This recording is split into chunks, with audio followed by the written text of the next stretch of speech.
They talking about a freaking end time. We are in that shit. We already in that shit. What do you mean? You don't see what the hell going on in this world? These people have lost their fucking mind.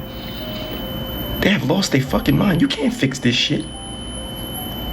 It's like a fucking apocalypse, like fucking doomsday in this bitch. And guess what? Motherfuckers don't care. People are dropping, dying left and right. From my perspective, from what I'm seeing, you got people in Chicago getting hit with tear gases and shit, bombs. People are finding bomb threats packages. They gotta close off shit. Like, we ain't never had none of this shit before. We ain't never had none of this shit before. I don't know what people seeing, but I can tell you this: motherfuckers' lives is at risk. Life have never been so dangerous and so at risk. Now more than ever, bro. Honestly, to tell you the truth, time's up. I've been saying it, and I've been telling y'all, a lot of people ain't gonna make it. Can't you see? A lot of people ain't making it. A New York man now accused of building and stashing homemade bombs across Manhattan, including on active subway tracks, as you see right there, as well as residential rooftops. Michael Gann was charged with manufacturing at least 7 of these improvised explosive devices using chemicals he had bought online, according to investigators. Authorities say his alleged actions, including throwing an IED onto the Williamsburg Bridge subway tracks and having explosives, some with shotgun shells, above Manhattan apartment buildings. Stay with us. We'll be back in 90 seconds. Well, this just in. We have a Fox News alert from Brooke Taylor. You won't believe this. DHS is confirming that an Afghan national was arrested Tuesday after posting a video of himself on TikTok indicating he was building a bomb with an intended target of the Fort Worth area. Mohammed Dawood Al-Okazai is charged at the state level with making a terroristic threat. According to DHS, listen to this. He came to the United States as part of Operation Allies Welcome. So here you have it. This happened Tuesday. Texas Department of Public Safety. This is a second Afghan national, second one this week. Operation Allies Welcome. He had a terror plot. We know it comes the same week that deranged individual, that alleged assassin, took out 2 of our heroic National Guard, came here on the same program, Operation Allies Welcome, a program that we were assured time and time again by Mayorkas, by Jen Psaki, by Joe Biden himself was safe and secure. But here we have a second data point in 1 week that it was not safe, it was not secure. And we've got to look very hard at this program as President Trump is vowing to make change. Here we go again. This is another sign and another glimpse of what's coming to New York City. This man was walking around in NYC with a bomb strapped to his chest. Apparently it was a fake one though. And apparently he was walking around and someone questioned him and said, "Hey, yo, take that off. What are you doing?" He said no. It was a whole fight and a whole argument. See, y'all don't understand the hell gates that y'all don't open up in this city. You don't understand the hell gates that you just fucking open up. Now we have Muslims walking around with bombs, fake bombs strapped to their chest and wearing their flags proudly. But ain't nobody see nothing wrong with that. We didn't see this shit before until now. Oh, you haven't seen nothing yet. You haven't seen nothing yet. This is just the beginning, and we got more to come because there's more shit going down worse than this.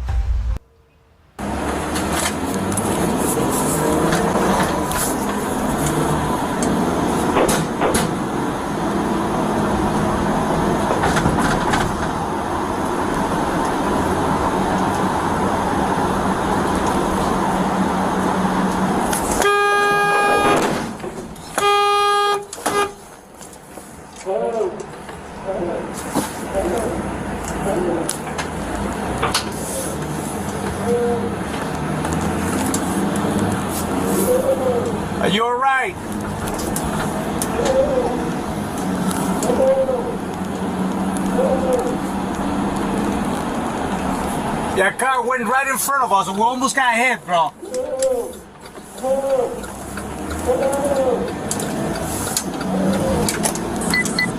What's going on? I can't hear you. What's going on?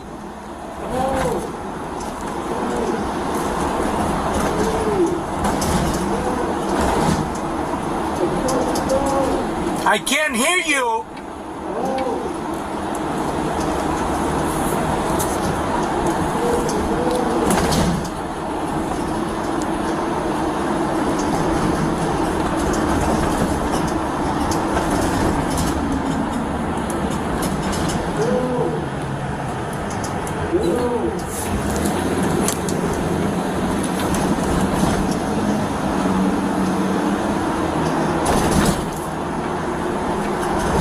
You're gonna have to give me a second. I can't open the door without another officer here. We're almost there, okay? What's going on? Huh? You what? Shared the surveillance video of what she says were some of the most terrifying moments of her life. Pushed me up against the glass, grabbed the back of my neck and my crotch area, and I was screaming for help. Tara remembers the man being very strong, not saying anything, just making noises. At one point, she manages to break free. And when I finally kind of did, then that's when he hit me and tackled me to the ground. They tumble out of view, and that's when she says her cries for help were finally answered by a man down the sidewalk who jumped into action. He was kind of on top of the guy, and he was just hitting him in the head over and over and over. Tara says her attacker finally got up and just walked off down the street as if nothing happened. Still stunned, she called police, but by the time they arrived, the man in the video was long gone. LAPD says it's an ongoing sexual battery investigation and believe the man is homeless, but they haven't made any arrests. Nothing, yeah, so he's probably still out on the streets. It's scary to think that, yeah, he's still out there. Tara says the incident has forever changed her. Well, now I am no longer outside by myself when there is nobody around. I always carry mace. I have a stun gun. You just have to be prepared, and I'm constantly looking over my shoulder. And wants to share her story in hopes of warning others to always be on guard. I hope it never does to anyone, but you have to be aware and prepared. Here.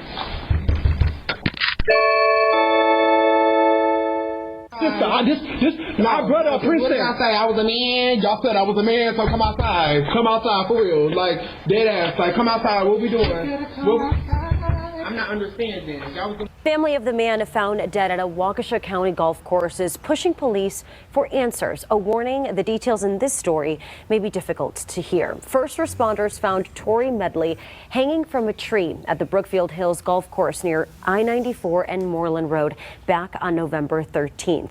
As 12 News' Hannah Hilliard explains, his family is now demanding transparency. The family of 39-year-old Tori Medley not letting his death go unnoticed, speaking with 12 News just days ago. I just wanted people to know that he had a name. Yeah. He was a really good person, a good man, and he had a family that loved him incredibly. Now they've hired an attorney, William Sultan. Regardless of what the ultimate conclusion is here, the family deserves to know what actually happened. Standing alongside local NAACP representatives Friday in search of answers. On Portland, between Pinehurst and Walgreens, callers thought they saw someone deceased. It was a little more than 2 weeks ago. A driver on Moreland Road spotted Medley hanging from a tree at this Brookfield golf course. The scene not sitting right with his family. That day, police believe the death to be a suicide. What do you want to see from them? Sure, the main thing we want is information. We'd like to know what the status of the investigation is and what investigative steps they have taken. Brookfield police tell 12 News investigators have been reviewing surveillance footage. And right now, none of that video reviewed, quote, substantiates probable cause of a crime being committed. Can we get a meeting with your chief investigator and the medical examiner's office so that we can learn exactly the nature and extent of the injuries, so that the family can maybe go out and get a second opinion about exactly what happened. If it was suicide, we'll accept that. But if it was something else, we'll accept that too. We just need to know that all I's have been dotted, T's have been crossed, and it's been fully reviewed and investigated, which is only fair. In Brookfield, Hannah Hilliard, WISN 12 News. The police chief says they're providing, quote, regular and consistent updates to the Medley family. Sultan questioned that when we asked on Friday. 12 News has been covering this story for more than 2 weeks. You can watch more of our interview with a knife and a random, unprovoked stabbing in Melbourne. A woman attacked from behind by another woman with a knife and left with... Just imagine you're walking down the street, scrolling through social media, being distracted by the Epstein files, and boom, your left lung goes out because someone crept up behind you and stabbed you in the left lung. This video is brought to you by Situational Awareness. What's up, guys? It's Sequence Henry here, aka Run If It's Ronin, and I'm back with another review video. Like I always talk about, situational awareness is key.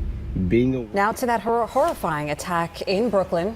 Police say a man beat a building super so badly that he later died at his home. It was all the result of some kind of confrontation over alleged stolen packages there. And this morning, a person of interest is in custody. No matter what happened, it's a horrifying crime. Phil Tate has been out on the scene all morning long. And Phil, you actually spoke with an eyewitness who saw all of this as it happened.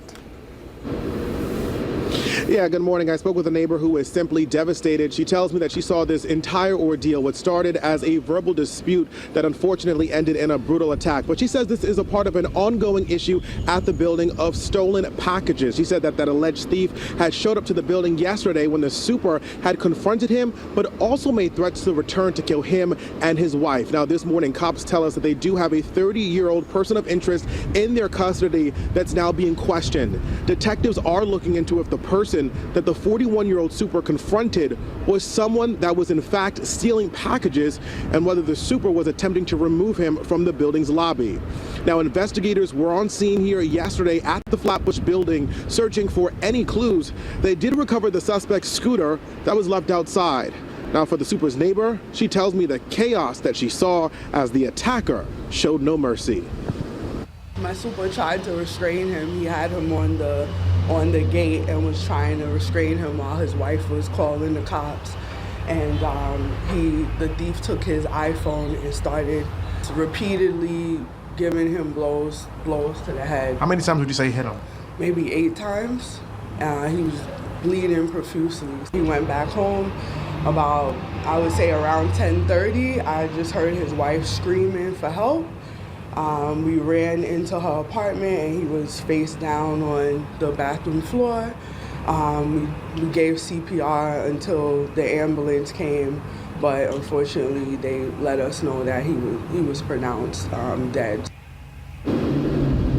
Yeah, this is just a devastating story, and neighbors tell me that they believe that this could have been avoided, calling on the landlord for beefed up security, even letting the authorities in the neighborhood know what's going on here. Important to note that the victim did have trauma to the head. Unfortunately, he did die at a local hospital. We are still waiting to hear back from the medical examiner's office on an official cause of death. We're live in Flatbush this morning. I'm Phil Tate, Channel 7 Eyewitness News. And more breaking news this time in Northwest Miami-Dade, where a woman is caught on camera stabbing another woman inside of a restaurant. Deputies say this all began when the suspect asked the victim for some money. CBS 2's Miami's Anna McAllister joining us live from the scene in Northwest 119th Street. Anna, what's the latest in this story? Jim, it all unfolded here at the restaurant behind me, Fritanga Pinolandia. Earlier this afternoon around 2:30, deputies say, like you mentioned, one woman, she approached another woman asking her for money, and then things started getting physical. I want to take you now to this first piece of video. This is surveillance video from inside of the restaurant. It shows these two women getting very physical with each other after the suspect was denied money from the victim. The manager here says that they were arguing outside not only today but all throughout the week, and that they actually ended up just coming in here today and starting to get into that physical fight after the suspect was denied money from the victim. Now I want to take you to a second piece of video. This is from Chopper 4. It shows an aerial view of the scene here at Northwest 11th Ave and Northwest 119th Street. Again, this happening shortly after 2:30 this afternoon. The manager of this restaurant Like I mentioned, he says that these two women, they've been fighting outside of the restaurant for days, but today the one woman, he says, stabbed the other with scissors inside of his business in front of his staff and customers. This is a problem that's been happening in Miami-Dade. We have a huge problem with the homeless, and the police doesn't do anything. We need help. Our business is getting worse with the situation that we have in Florida. And Ruiz says that they did have to close the business for about 4 hours today. As for the victim, we are told by deputies that she is in stable condition in the hospital. And as for that suspect, we are told that she was taken into custody. We're still working to learn more details about both the suspect and the victim. And as we learn more, Jim, of course, we'll update you on air and online. For now, reporting live from Northwest Miami-Dade, Anna McAllister, CBS News, Miami. Tonight, police continue to search for a suspect in a deadly shooting at a child's birthday party in California. This happened last night in Stockton, east of San Francisco. Police say someone opened fire at a banquet hall where at least 100 people were gathered. The victims who died were 8, 9, 14, and 21 years old. 11 other people were hurt. Police call this a targeted attack. Because we encourage the community to speak up. If you use your voice, it's not snitching. Tell the truth. Investigators have not